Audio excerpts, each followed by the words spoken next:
Happy Wednesday. This is episode number 18. And today I want to talk to you about being bilingual. Being bilingual is a superpower. It's very necessary nowadays, especially somewhere here like Dallas, where you do find a lot of individuals that speak Spanish.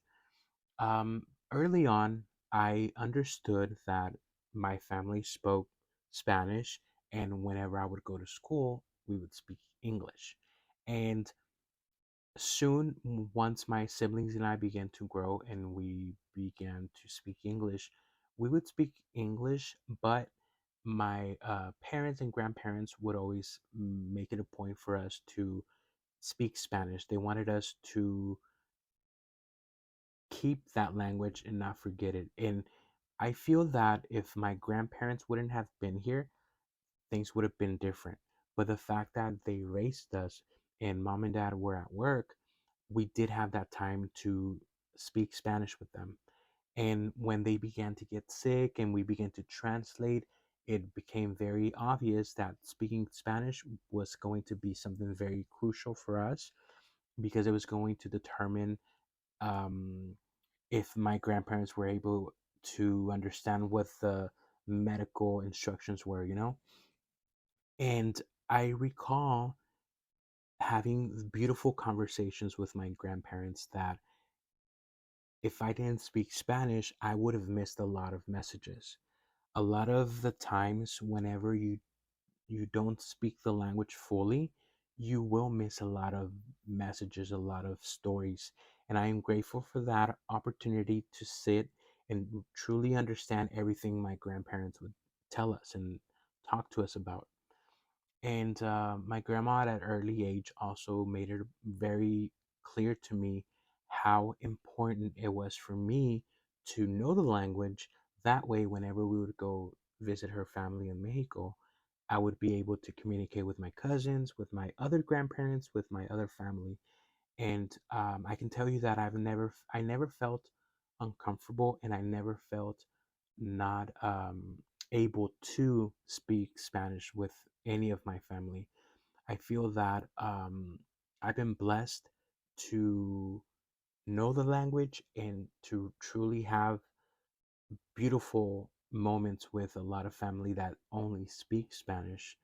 Um, there were moments growing up here in school where I understood that maybe the generations older than me did have it rough here in the States because whenever I speak with them, they do mention that going to school, it was difficult because they couldn't speak Spanish. They would get in trouble for speaking another language.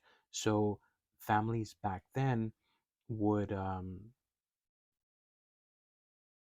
would encourage them to only speak English to prevent any type of bullying, to prevent any type of um, just any bad treatment towards them. That didn't happen with my generation. I never heard anyone coming, like, no one ever came up to me and said, don't speak Spanish. That was never something that I encountered. And I feel like it was a very diverse environment in those moments. There was individuals that only spoke Spanish and I was able to communicate with them. But then there was individuals that only spoke English and I was able to communicate with them as well. And I never received any like discrimination from anyone other than Mexican Americans that didn't speak Spanish. I remember one time someone was working at the school, and I came across and they asked me a question in Spanish, and I just replied, and I think they wanted to know where the office was at, and I replied, and I think I even walked them to the office.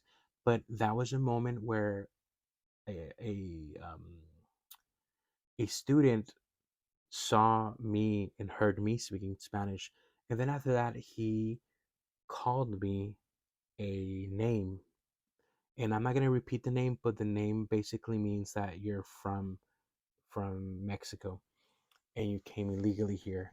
And and then after that, I know I would notice that person would just the simple fact that I spoke Spanish, he classified me um, as that. It didn't bother me simply because I've never felt any different from anyone born in Mexico. I've always felt just as Mexican. But it threw me off because it was so funny for that person to hear me speak Spanish.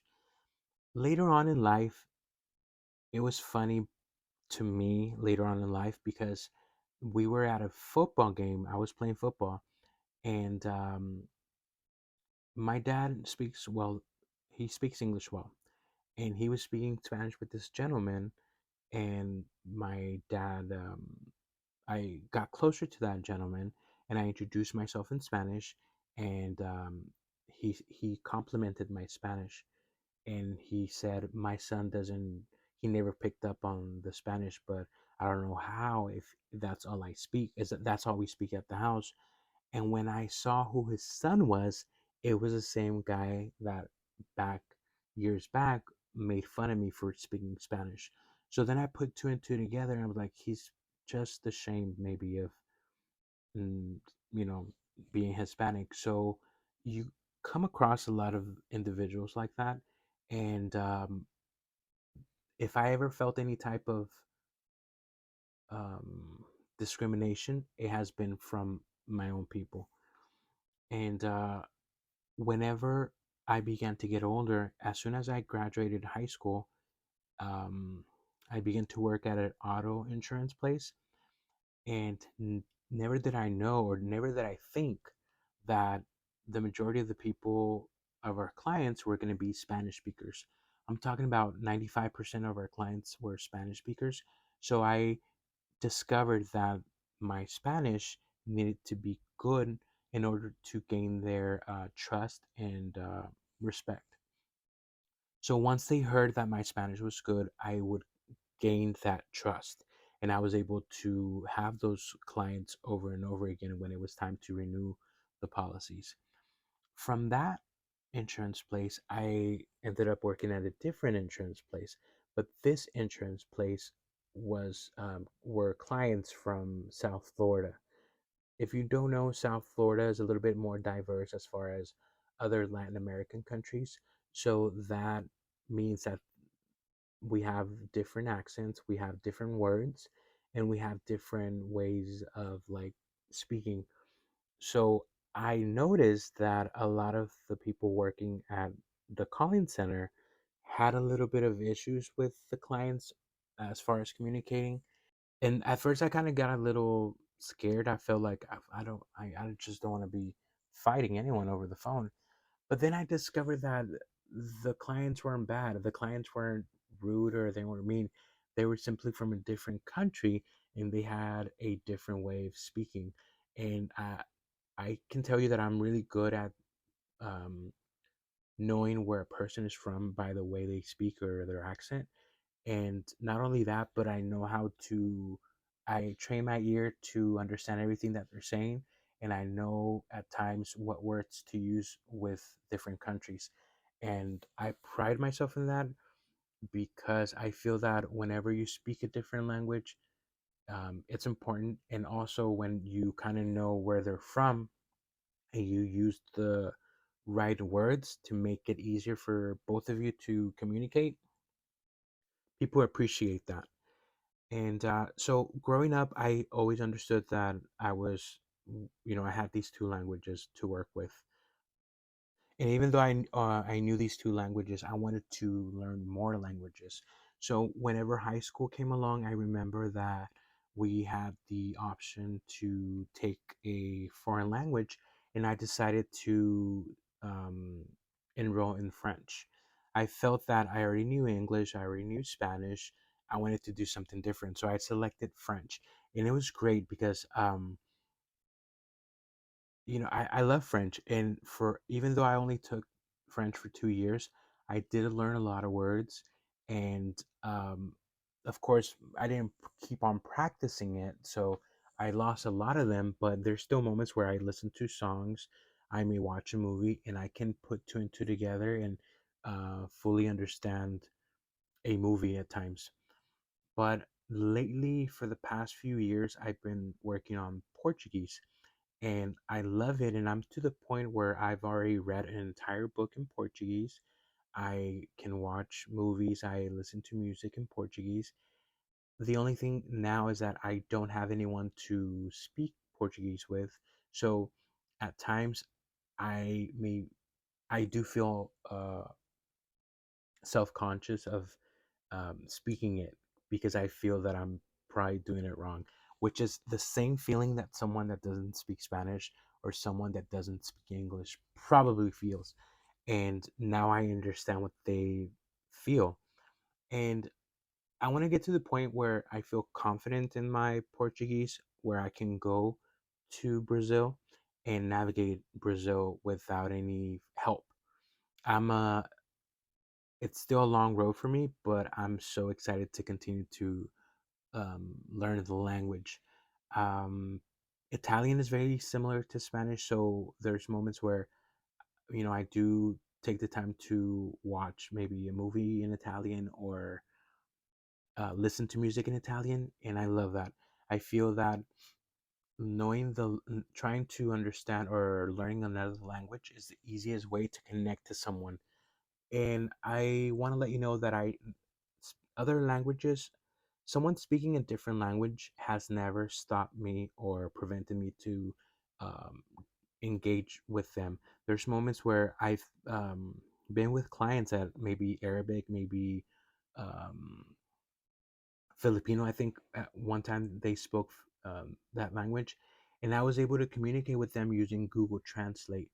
There's a lot of tools nowadays that can help you, and whenever they see that you have that interest to help and to learn that language, they appreciate that. And now that I look back, like I mentioned, the fact that there's individuals now that are in a household where there's two languages that can be spoken and they don't utilize it, I want to encourage you to change the dynamic and maybe pick 1 or 2 days out of the week where you just focus fully on that language. And it's going to help you out. It's going to open doors, and it's like you're two different individuals when you're bilingual. You're one person in Spanish and you can be another person in English. Imagine that whenever you speak a third language. I feel like here in the United States, for the most part, it's always been this narrative where like speak English, and I think that that should change. It should be speak more than one language. Encourage your kids to speak two languages, three languages, four languages. It's such a beautiful thing. Like, don't limit yourself to just one. It is never too late. Like I mentioned, I am working on the third. Soon I'm going to be on the fourth and eventually on the fifth. And I want to continue to push myself to learn these languages. And w- one of the biggest dreams that I have is to learn a language native to where I came from, like my ancestors. My ancestors are from Mexico, and I would love to learn a language native to Mexico. That would be so great. I would love to one day accomplish that. And I think that what I would love to do is to I would love to go to Mexico and take like a course down there. Maybe a month or so, but be in there with the native people there and learn their language. I would love that. And I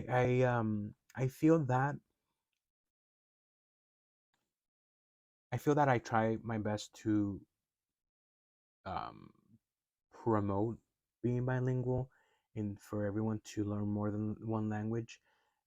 Believe it or not, my niece, it's a constant battle with her.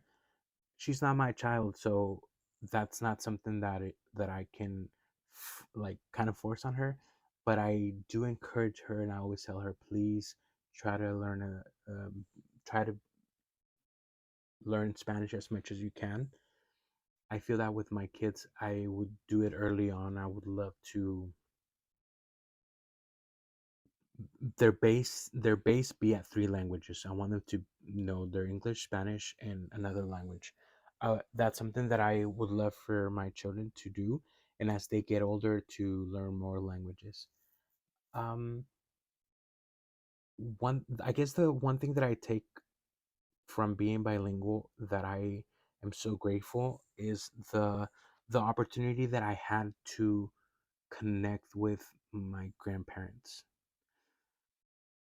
When I think about all the conversations, when I think about the stories, when I think about just that feeling,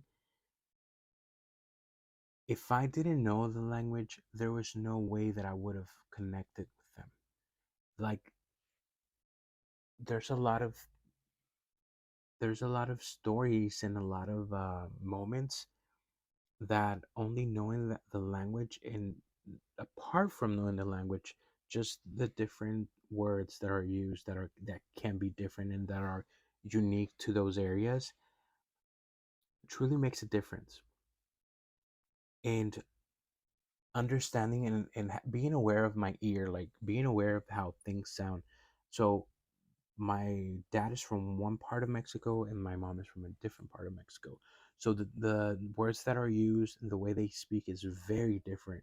So the only way that I was going to distinguish both was by by being aware of it and paying attention. So it allowed me to step into my dad's family and communicate with them as well, be able to fully understand and use the words that are used specifically within this region of Mexico. I feel that there's, to be honest with you, I feel that my Spanish at times can be better than my parents. Like there's moments where I'm speaking Spanish and I can tell that my parents are didn't understand what I was trying to say. It all goes back very individual. Like me having the curiosity to learn more and know more. If you don't have that in you, if you don't question yourself and you don't want to learn more, you're gonna stay to that basic Spanish, and you're never gonna push yourself to that. I remember that there was times where a call would come in and the client spoke really good Spanish. And even though the people that I was working with spoke Spanish, they felt very self conscious about their Spanish. So they would take, "Can you please take this call?" And then I would end up taking the call, and it was a piece of cake for me. It wasn't even like difficult, but it demonstrated um, that it was difficult for them. It was difficult for them to approach someone that they felt was spoke better Spanish than them. Um, I do have moments where, whenever I go to Mexico, where I'm talking to individuals and I really feel that I need to keep my mouth shut because I can't keep up with their Spanish. But I take a deep breath and I remind myself that I can, and then I go for it, and everything's good. Whenever I found my therapist, she only speaks Spanish.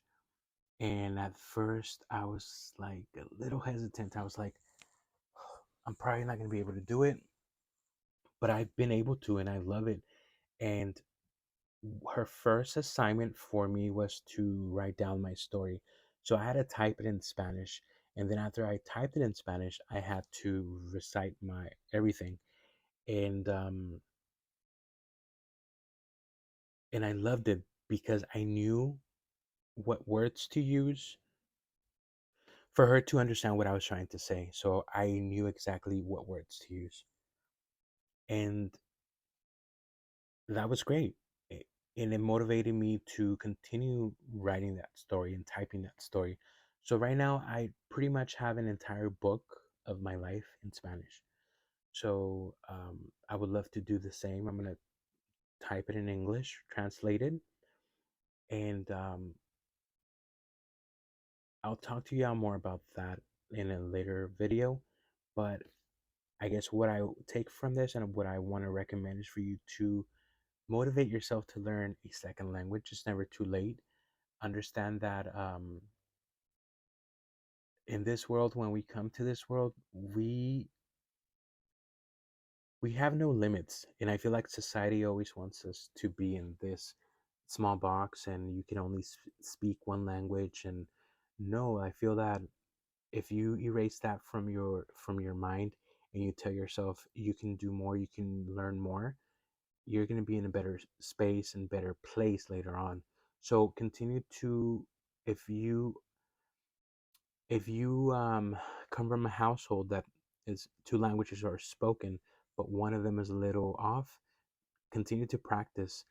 There's podcasts to listen. Remember, yes, a lot of it is you speaking it, but a lot of it is also listening. So practice and train your ear to listen to all the conversations, to the music, because that's going to help you. And practice makes perfect. Continue to practice every day. The more you practice, the better you are. So select a day. Say, one day I'm going to speak this language only. The next day I'm going to speak this language only. And keep to that. And I can promise you that you'll learn a second language, third language, fourth language soon. So I'll talk to y'all next week. Thank you so much. I hope you have a phenomenal week.